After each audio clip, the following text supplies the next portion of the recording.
Hey everyone, this is Jerry with another Express solution. Today we welcome back Dean Wedekind of Maxi-Lift to talk about Maxi-Splice Ultras. Hello Dean, how are you today? Doing well. Thanks, Jerry, for another opportunity to talk about some Maxi-Lift products. And really excited about the Maxi-Splice Ultra to talk to you about that today. Well, we're glad to have you back. Tell us more about the Maxi-Splice Ultra, Dean. Well, the Maxi-Splice Ultra is a mechanical splice, and it's a little bit different than some of the others that maybe people have seen in the industry. But first of all, just want to point out the advantage of a mechanical splice compared to a lap splice. First of all, if you have a lap splice in your belt, then when your buckets come around to the throat plate has to be further away to account for the extra lap, meaning more product can fall down. The other thing is that you also end up with more of an overlap there. I mean, as far as you have to account for a certain amount of belt there, it's going to take extra belt. Some people would say 6 bucket overlap. Some people as much as 12. Some would say you have to put extra bolts or bigger bolts.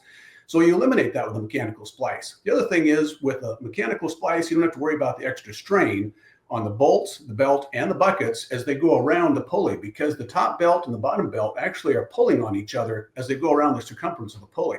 So that's why a mechanical splice is great.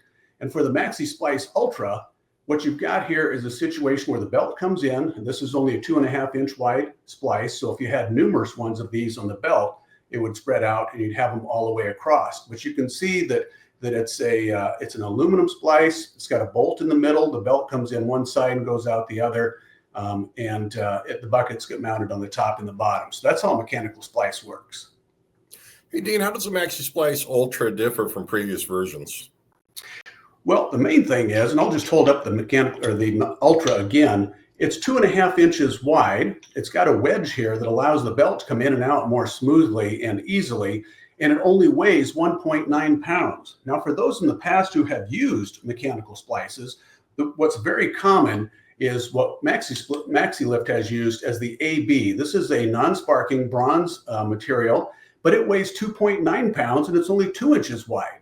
And so this one weighs more. The Ultra actually is a third less, but it costs less because you don't need as many of them per the width of the belt. So it costs less, it's easier on your belt, and it weighs a lot less. That's the advantages of this over older style splices that have been on the market for years. So how difficult is the installation then, Dean? Well, you know, with any type of installation of a mechanical splice, there's going to be a learning curve. We have our instructions that come with this. We also have a video online that they can watch as far as how to install a Maxi-Splice. But I have to go by talking with contractors in the industry who've told me that once they started to go with a mechanical splice, they never wanted to go back to a lap splice. So going with that, I'd say, yeah, you have to get started. It is maybe just a little bit on the very beginning to learn how to do it, but people really like it once they've made the switch. So what would you say are some of the best applications for the Ultra? The Ultra can be used with a belt up to a weight of 800 pounds per inch width, but you could start out with a belt as light as, say, 200 pounds per inch width.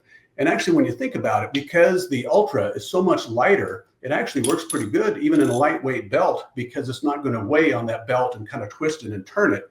In comparison, even these heavy little AB splices were pretty tough to install on a lightweight belt. But any type of belt, and it doesn't matter the thickness of the cover because we actually have shims too. So if you've got a thicker cover on your belt, you can add more shims and make this work with a thick cover belt as well as a thin cover belt. Well, Dean, this was very informative. Thank you very much for your time today. Thank you, Jerry. We appreciate the support of Express Feed and Grain Parts and everything you do to represent Maxi-Lift products out there in the industry. For this and other material handling solutions, contact Express Feed and Grain Parts today.